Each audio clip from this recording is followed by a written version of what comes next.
Assalamualaikum warahmatullahi wabarakatuh. Bismillahirrahmanirrahim. Alhamdulillahi rabbil alamin.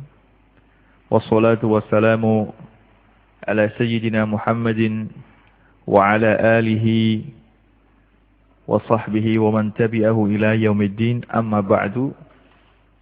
Para pendengar yang saya muliakan, alhamdulillah pada malam hari ini kita bisa meneruskan kajian kita.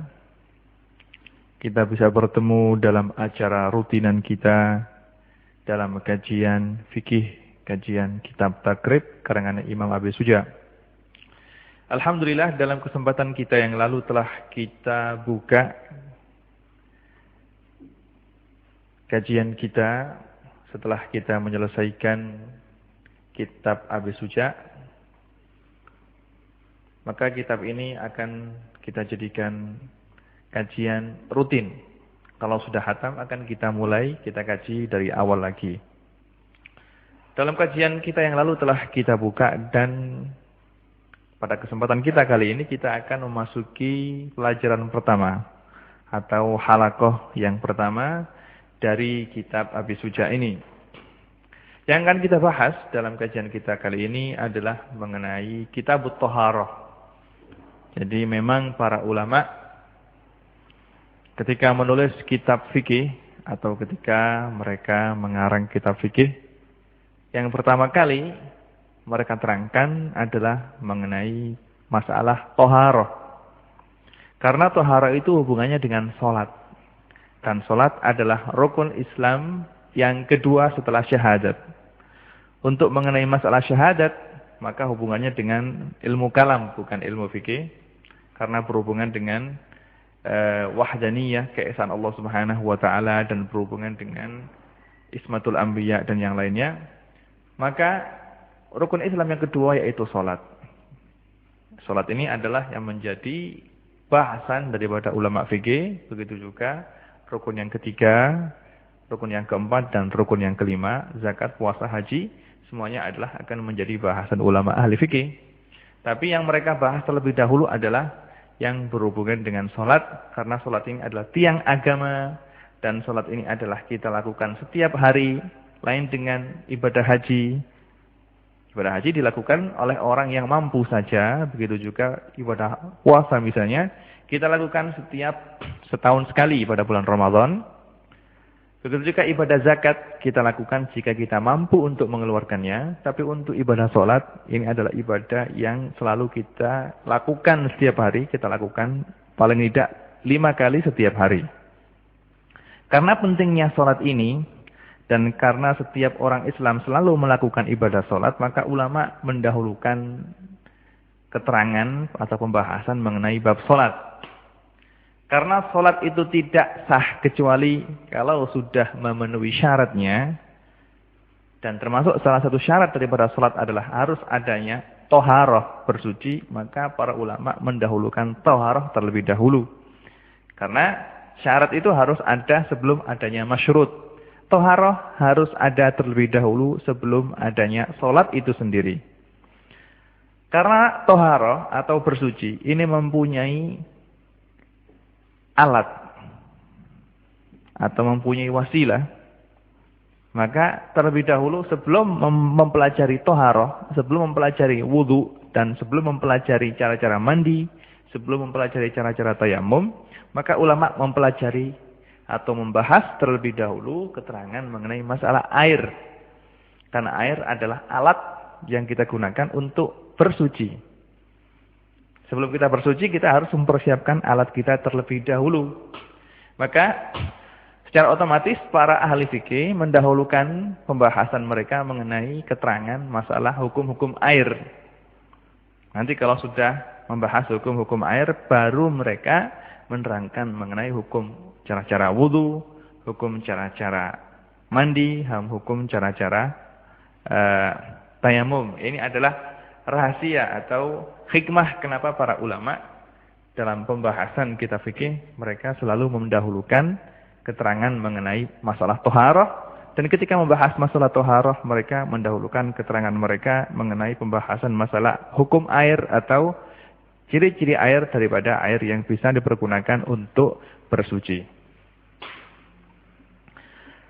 Bismillahirrahmanirrahim. Qala al-musannifu al-imam al-allamah Ahmad bin Hasan al-Asfihani. Dalam satu riwayat ada yang mengatakan Ahmad bin Husain al-Asfihani asy-Syafi'i fi kitabih At-Takrib rahimallahu taala wa nafa'ana bi ulumihi fid dharain amin. Kitabut Thaharah. Kitabut Thaharati. Kitab atau pembahasan yang menerangkan mengenai thaharah. Anwa'ul miyahi. Bab yang menerangkan mengenai macam-macam air. Al-miyahu allati yajuzu biha at-tathiru sab'u miyahin.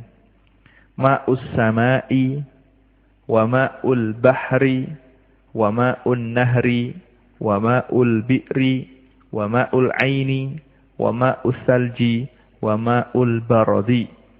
Ya, artinya air yang bisa kita pergunakan untuk bersuci sab'u miyahin itu ada 7 macam. Ma'us sama, yang pertama adalah air langit. Yang dimaksud dengan air langit di sini adalah air hujan. Jadi air hujan adalah salah satu air yang bisa kita pergunakan untuk bersuci. Dalil daripada hal tersebut adalah firman Allah Subhanahu wa taala dalam surat Al-Anfal ayat 11. Allah Subhanahu wa taala berfirman, "Wa yunazzilu 'alaikum minas sama'i ma'an liyutahhirakum bihi."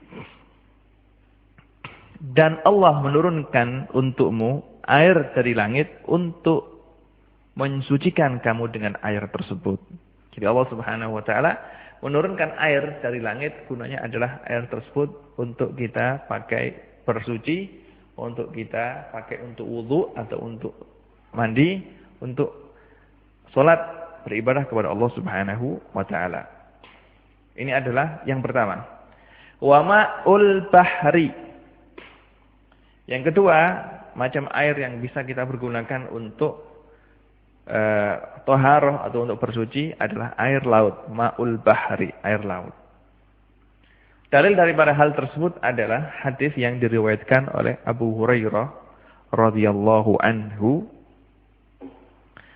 yang diriwayatkan oleh Imam At-Tirmizi dan Imam Abu Dawud, Imam Nasa'i serta Imam Ibnu Majah. Rasulullah sallallahu alaihi wasallam ketika itu ditanya oleh seseorang yang mana orang tersebut telah melakukan perjalanan berlayar. Orang tersebut berkata, "Wahai Rasulullah, kita berlayar dan membawa air tawar sedikit sebagai air untuk minum. Kalau kita pakai air sedikit tersebut untuk wudu, maka kita tidak mempunyai air untuk minum. Kalau kita tidak minum, maka kita akan mati. Apakah kita boleh bersuci, wudu dan mandi dari air laut?" Rasulullah Shallallahu Alaihi Wasallam ketika ditanya seperti ini, beliau menjawab, "Huwat tahuru ma'uhu al-hillu maitatuhu." Beliau mengatakan air laut adalah air yang suci yang bisa untuk dipakai bersuci.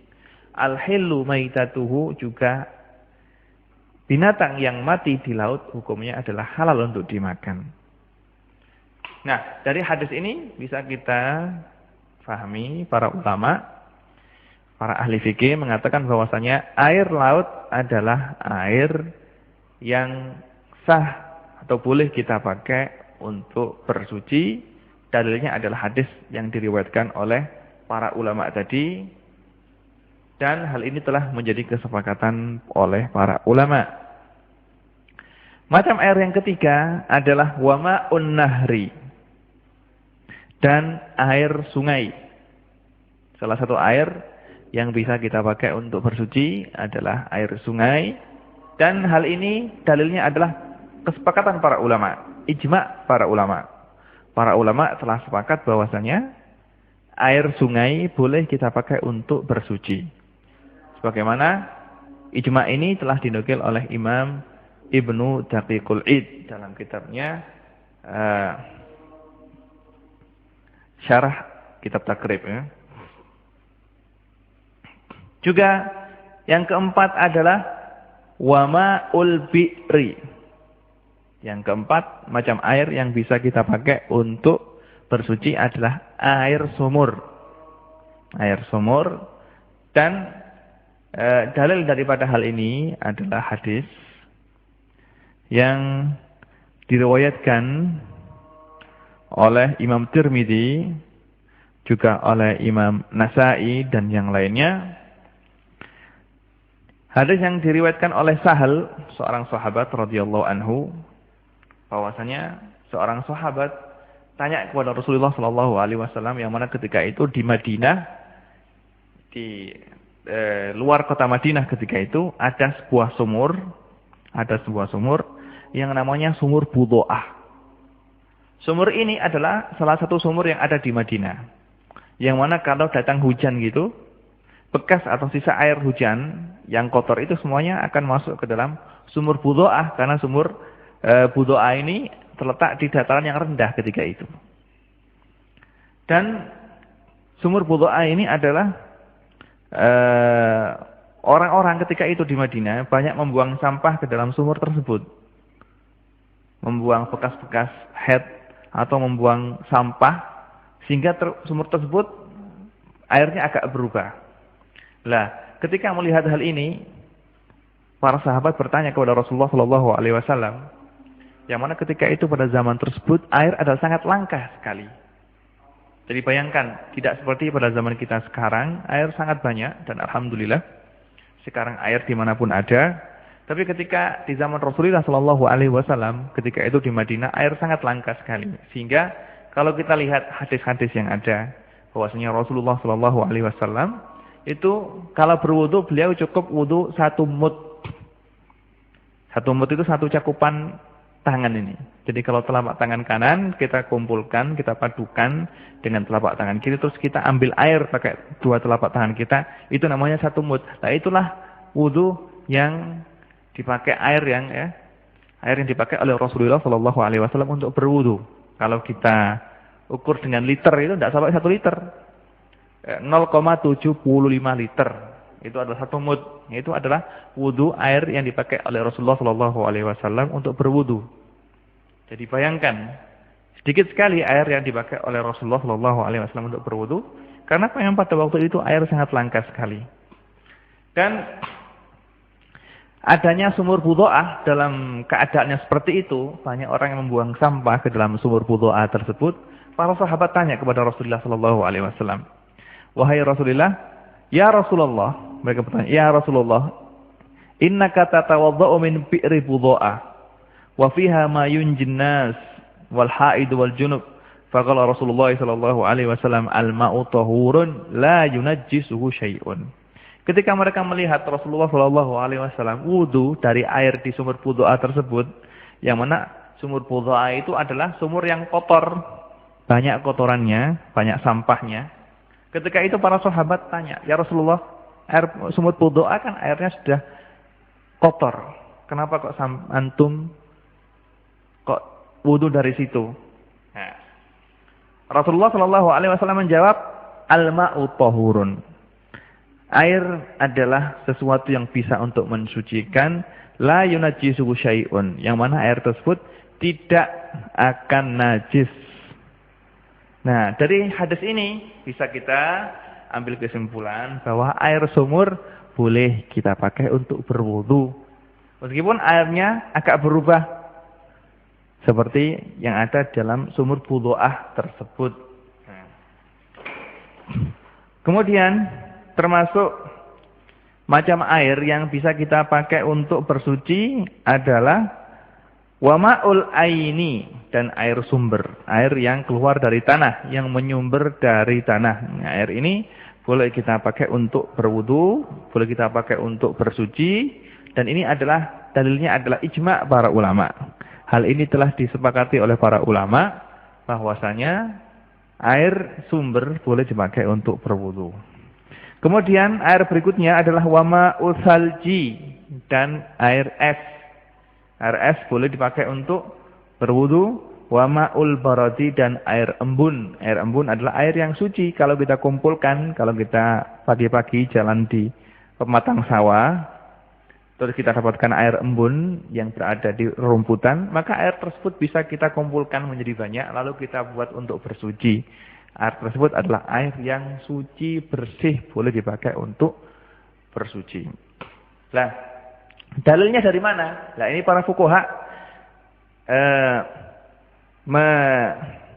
mendatangkan dalil dari sebuah hadis yang diriwayatkan oleh Imam Bukhari dan Imam Muslim, yaitu hadis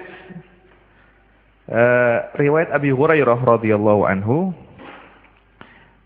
kana Rasulullah sallallahu alaihi wasallam idza kabbara fi sholati sakata hunayyatan qabla an yaqra'a faqultu ya Rasulullah ma taqulu qala aqulu Allahumma ba'id baini wa baina khotoyaya kama ba'adta bil masyriqi wal maghrib Allahumma naqqini minal khotoya kama yunaqqas thawbu al abyadu minad danas Allahumma ghsilni min khotoyaya bima'i salji wal barad.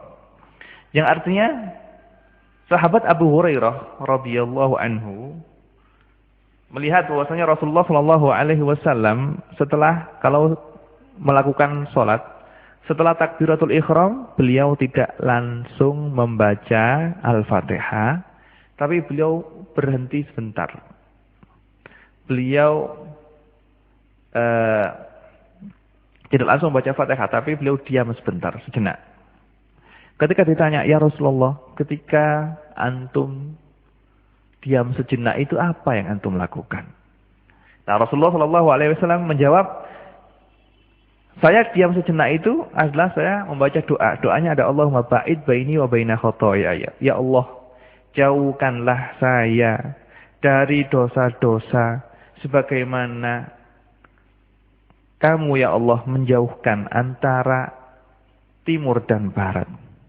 Allahumma naqqini minal khotoya kama yunaqqas thawbul abyadu minad danas. Ya Allah, bersihkan saya dari dosa-dosa saya seperti baju putih yang dibersihkan dari kotoran. Allahumma ighsilni min khotoyaya bima'i salji wal barad. Ya Allah, cucilah atau bersihkanlah saya dari dosa-dosa dengan memakai air es dan air embun. Nah, dari hadis ini para fuqaha mengambil hikmah atau mengambil hukum yang sangat istimewa sekali. Memang benar hadis ini adalah siyahnya atau situasinya memang hadis ini adalah doa Rasulullah sallallahu alaihi wasallam. Tapi ketika Rasulullah sallallahu alaihi wasallam mengucapkan, "Ya Allah, cucilah dosa-dosaku dengan memakai air embun dan air es," maka dari sini ulama mengambil hukum bahwasanya air es dan air embun itu bisa dipakai untuk mensucikan. Karena Rasulullah sallallahu alaihi wasallam adalah la yantiqu anil hawa. Segala sesuatu yang diucapkan oleh Rasulullah sallallahu alaihi wasallam adalah berupa wahyu. Maka dari sini fuqaha mengambil kesimpulan bahwasanya air es dan air embun bisa dipakai untuk bersuci. Jadi 7 macam air inilah air yang bisa dipakai untuk bersuci. Yang pertama yaitu air langit atau air hujan, yang kedua adalah air laut, yang ketiga adalah air sungai, yang keempat adalah air sumur, yang kelima adalah air sumber, yang keenam air es, dan yang ketujuh adalah air embun. Air-air ini adalah air yang bisa kita pakai untuk bersuci. Berikutnya, Imam Abi Suja setelah menerangkan macam-macam air, beliau menerangkan pembagian air.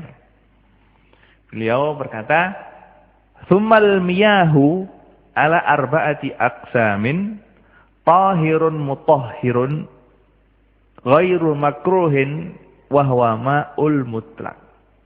Kemudian air secara garis besar dibagi menjadi 4. Bagian yang pertama adalah tahirun mutahhir, air yang suci, tahirun mutahhirun dan mensucikan.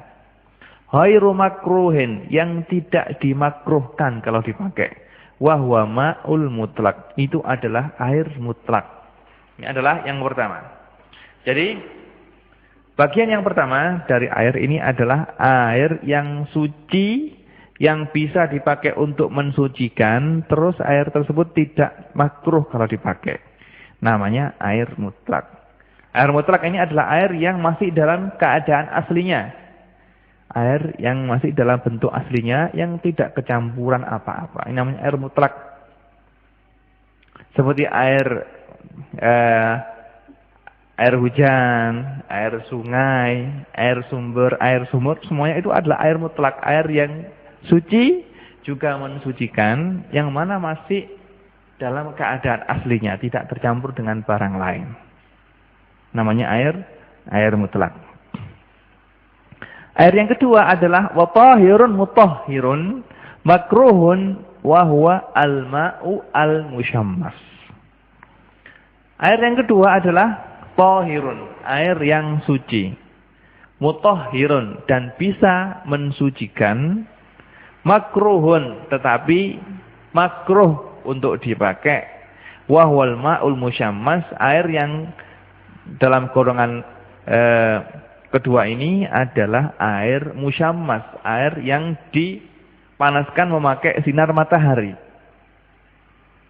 Jadi kalau kita punya air tersebut kita taruh di depan rumah kena sinar matahari, air tersebut kita katakan air musyammas.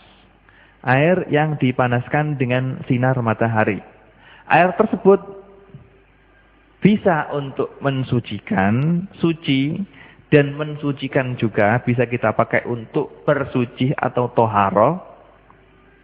Tapi hukumnya makruh. Hukumnya adalah makruh. Karena apa? Karena air yang dipanaskan dengan sinar matahari, air tersebut bisa menimbulkan penyakit lepra. Sebagaimana dikatakan oleh para ahli fikih.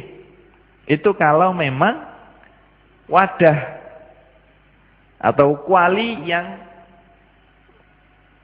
kita pakai untuk air tersebut adalah wadah yang terbuat dari besi.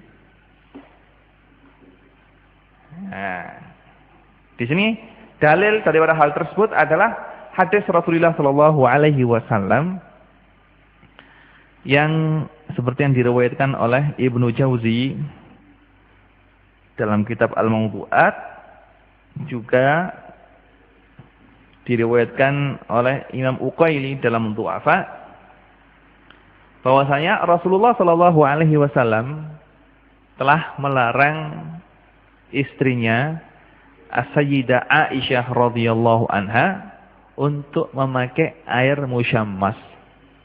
Rasulullah Shallallahu Alaihi Wasallam bersabda, "Innahu yurisul baros." Air musyammas itu bisa menyebabkan penyakit lepra. Juga dalam hadis yang lain yang diriwayatkan oleh Ibnu Abbas radhiyallahu anhuma, an Rasulillah sallallahu alaihi wasallam qala, "Man igtasala bima'in musyammasin fa asabahu wadhun fala yalumanna illa nafsah."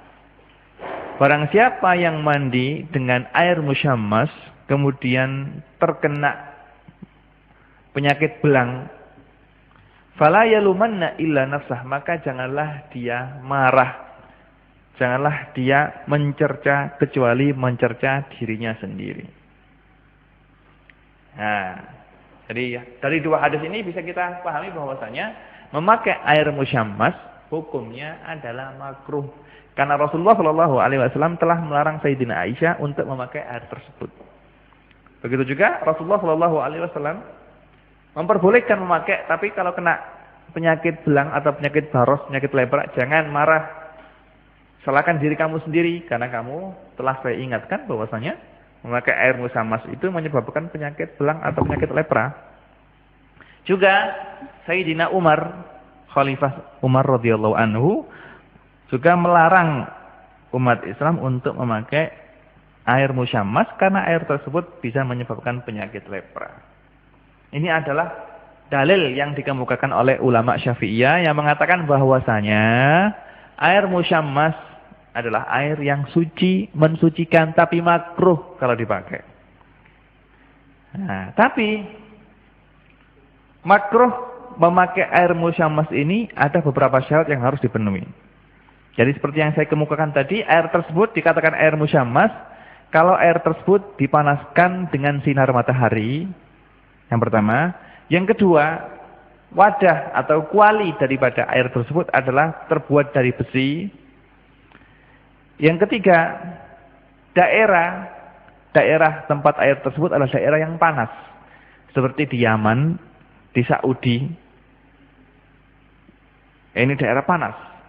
Kalau seandainya daerah-daerah adanya air tersebut, air musyammas tersebut bukan daerah yang panas, seperti di Mesir atau di Syam, di Suriah, di Lebanon, di Indonesia, maka di sana tidak ditemukan yang namanya air musyammas. Air musyammas itu adalah khusus untuk daerah yang panas. Juga air tersebut makruh kalau dipakai ketika dalam keadaan panas. Syarat yang keempat. Kalau air tersebut telah dipanaskan dengan sinar matahari, pakai kuali dari besi, tapi sudah dingin, sudah didinginkan pada malam hari, maka bukan termasuk air musyammas. Syarat berikutnya adalah air tersebut dipakai di badan. Maka tidak makruh kalau air tersebut kita pakai untuk mencuci. Selagi anggota badan kita tidak terkena air musyammas, maka tidak makruh. Jadi air musyammas itu makruh baik dipakai untuk bersuci atau dipakai untuk mandi biasa. Karena air tersebut ilah atau sebab dimakruhkannya adalah karena air tersebut bisa menyebabkan penyakit lepra. Kapan dimakruhkan? Dimakruhkan kalau air tersebut kita pakai ketika masih panas, terus air tersebut berada di daerah yang panas. Kalau daerah tempat air tersebut daerah yang dingin, meskipun ketika itu dalam keadaan panas, tapi tidak termasuk air musyammas. Tidak termasuk air musyammas. Dan tempatnya adalah tempat yang berupa kuali dari besi atau wadah dari besi.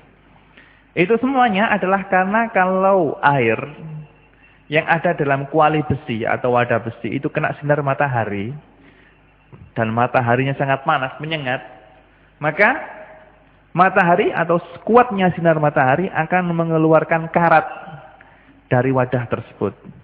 Sehingga karat ini akan menyebabkan penyakit kalau menempel di kulit manusia. Dari itu ulama mengatakan makruh memakai air tersebut. Dengan dalil yang telah saya kemukakan tadi. Dan ini adalah pendapatnya Imam Syafi'i. Dan jumhur ulama Syafi'iyah mengatakan bahwasanya air musyammas itu hukumnya adalah makruh kalau dipakai. Tetapi ulama yang lainnya seperti ulama Hanabila dan sebagian ulama Hanafiyah, juga ulama Malikiyah, juga Imam Nawawi sendiri salah seorang ulama dan mujtahid dalam madhab Imam Syafi'i mengatakan bahwasanya kalau kita tinjau dari dalil yang kita kemukakan tadi, air musyammas bukanlah air yang makruh. Karena apa? Karena dalil yang saya kemukakan tadi adalah dalil yang lemah. Hadisnya Sayyidina Aisyah, yang mana Rasulullah SAW melarang Sayyidatuna Aisyah untuk memakai air musyammas. Hadis tersebut adalah hadis yang dhaif, hadis yang lemah. Di sana salah satu rawi daripada hadis tersebut adalah rawi yang tidak bisa diterima. Yaitu yang namanya rawi tersebut adalah seperti yang disebutkan oleh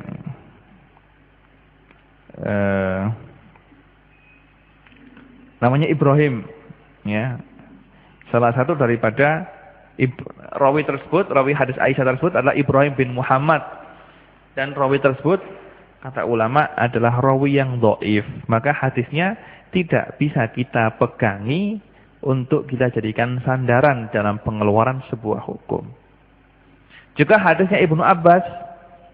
Hadis Ibnu Abbas tadi yang meriwayatkan dari Rasulullah sallallahu alaihi wasallam yang bunyinya man igtasala bima'in musyammasin fa asabahu wadhun fala yalumanna illa nafsah. Hadis ini adalah hadis yang tidak diketahui sanadnya sebagaimana disebutkan oleh Imam Nawawi.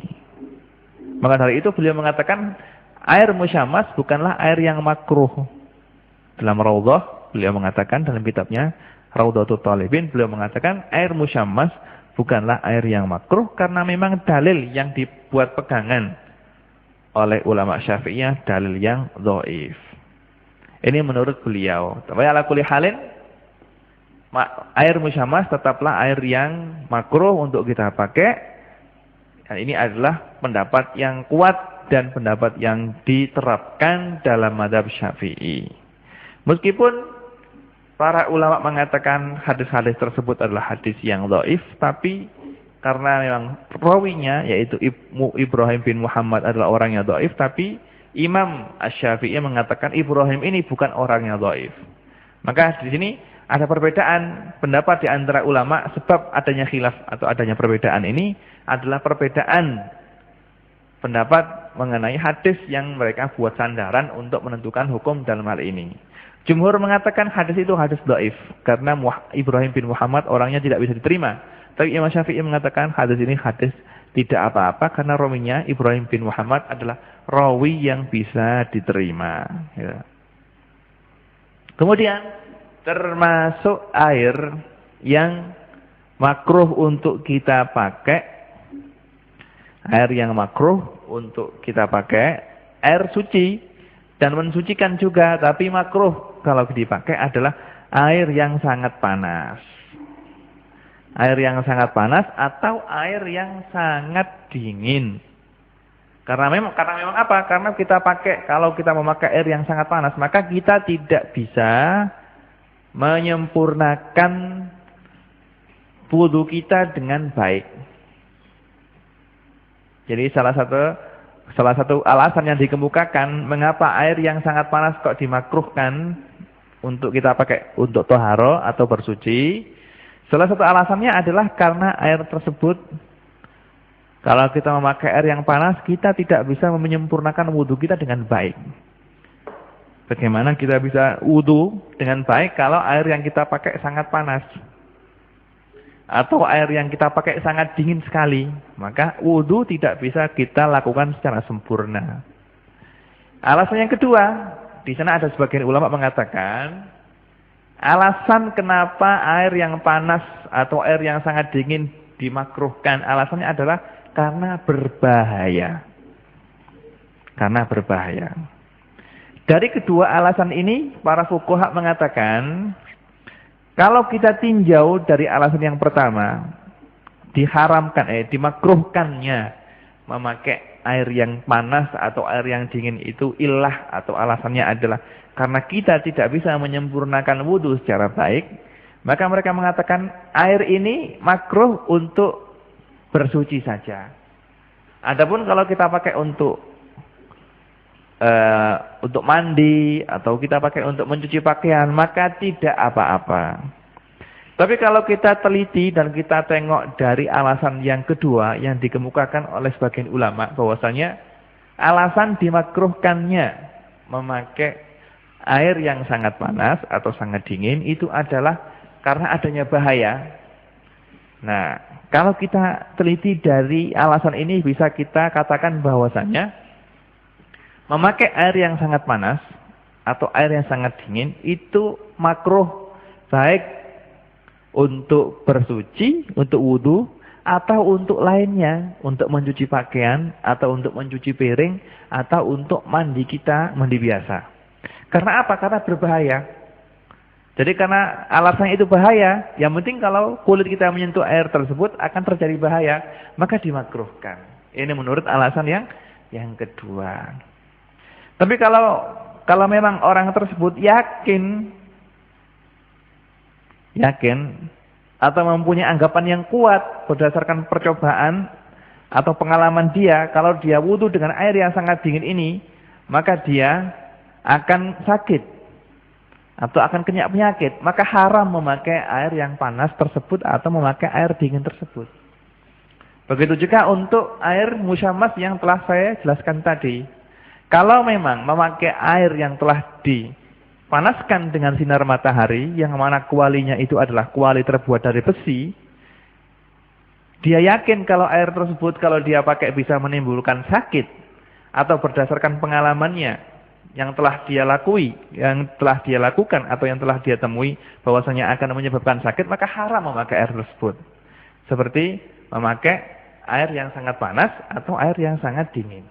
Itu kalau memang dia benar-benar yakin kalau memakai air yang sangat dingin atau memakai air yang panas bisa menyebabkan sakit bagi dia, atau berdasarkan pengalaman yang telah dia lakukan, maka pemakaiannya hukumnya adalah haram.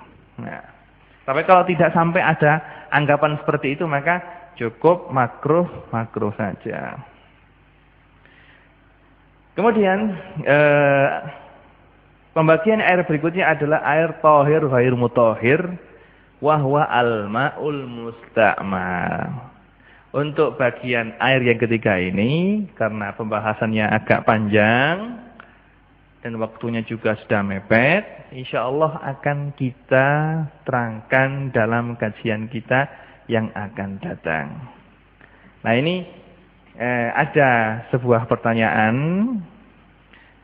dari seorang pendengar yang namanya Mas Sandi. Mas Samudi ya. Ini pertanyaannya bunyinya, Assalamualaikum Ustadz. Mau nanya, silahkan ya. Kalau air sperma najis apa enggak? Air sperma najis apa enggak? Makasih Ustadz. Oh, ini air sperma.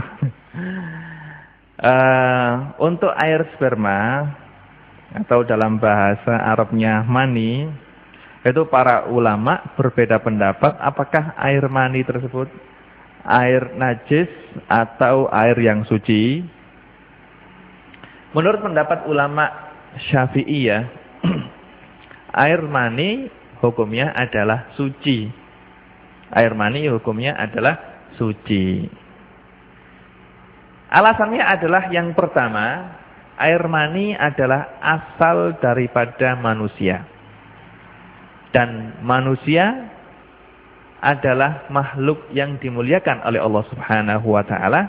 Allah Subhanahu wa taala telah berfirman, "Walaqad karramna bani Adam."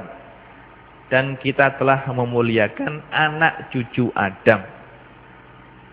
Salah satu bentuk daripada pemuliaan, salah satu bentuk konkret daripada kemuliaan yang diberikan oleh Allah Subhanahu wa taala kepada Bani Adam adalah bahwasanya asal daripada Bani Adam itu adalah suci, yaitu air mani itu dianggap suci. Yang kedua,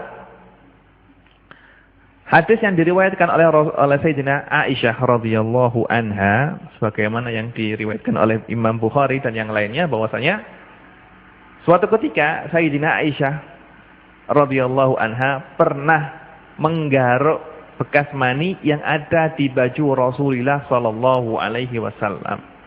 Jadi ketika itu baju Rasulullah sallallahu alaihi wasallam ada bekas maninya dan digaruk, dibersihkan pakai kuku oleh Sayyidina Aisyah radhiyallahu anha.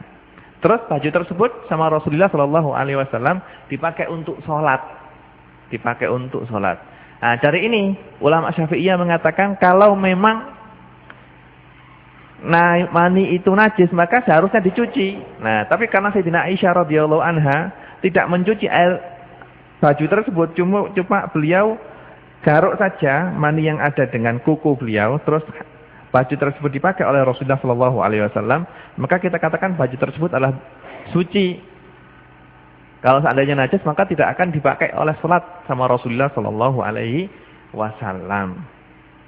Nah, dan mani tersebut bukanlah dari mimpi, karena Rasulullah sallallahu alaihi wasallam terjaga dari mimpi yang jelek. Jadi syaitan tidak bisa mengganggu Rasulullah Shallallahu Alaihi Wasallam sama sekali. Juga jadi mani tersebut kemungkinan besar adalah mani bukan dari Rasulullah Shallallahu Alaihi Wasallam. Maka dari sini ulama Syafi'iyah mengatakan mani hukumnya adalah suci. Begitu juga maninya hayawan yang suci hukumnya adalah suci juga, sebagaimana yang disebutkan oleh Imam An-Nawawi. Adapun mani manusia suci menurut Imam Nawawi dan Imam Rafi'i. Menurut Imam Rafi'i, mani hayawan selain manusia hukumnya najis. Tapi menurut Imam An-Nawawi, mani selain manusia, kalau hayawan tersebut adalah hayawan yang suci maka suci.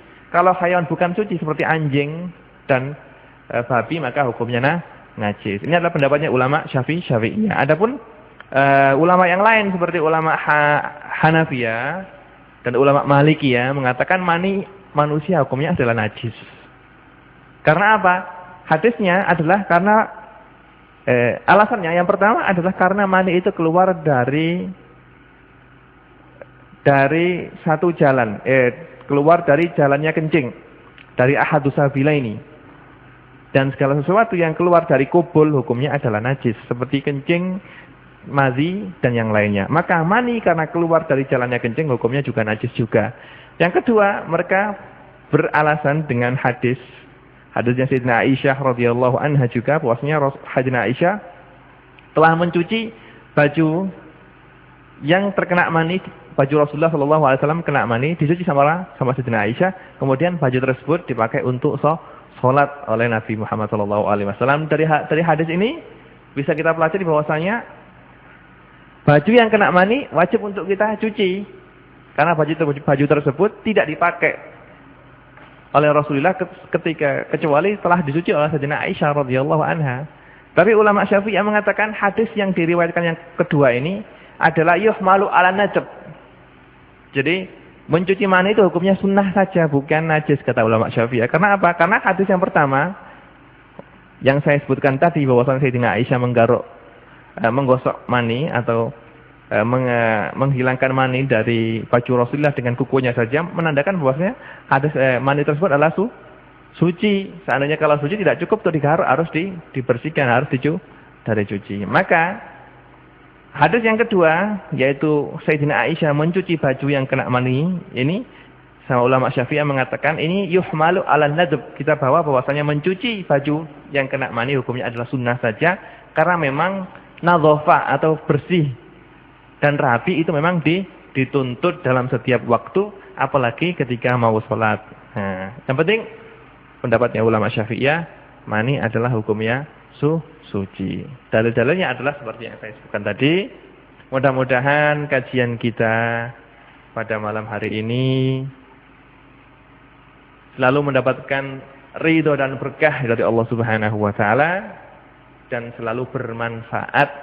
Mudah-mudahan kita selalu minta kepada Allah Subhanahu wa taala agar segala yang telah kita pelajari bermanfaat, bisa kita amalkan, syukur-syukur bisa kita tularkan kepada orang lain. Karena ilmu itu tidak ada faedahnya kalau tidak diamalkan. Al ilmu bila amalin kasyajari bila samarin. Ilmu yang tanpa dipraktekkan itu seperti pohon yang tidak berbuah. Kita menanam pohon capek-capek, menyiramnya setiap hari tapi tidak ada buahnya. Begitu juga orang yang mencari ilmu, kalau sudah mendapatkan ilmu tapi tidak pernah diamalkan. Nas'alullah subhanahu wa ta'ala at-taufiq wal hidayah, wa nas'alullah subhanahu wa ta'ala ayaja'ala ilmana hujjatan lana la hujjatan alaina. Wa sallallahu ala sayyidina Muhammadin wa ala alihi wa sahbihi wasallam. Subhana rabbika rabbil izzati amma yasifun, wa salamun alal mursalin walhamdulillahi rabbil alamin.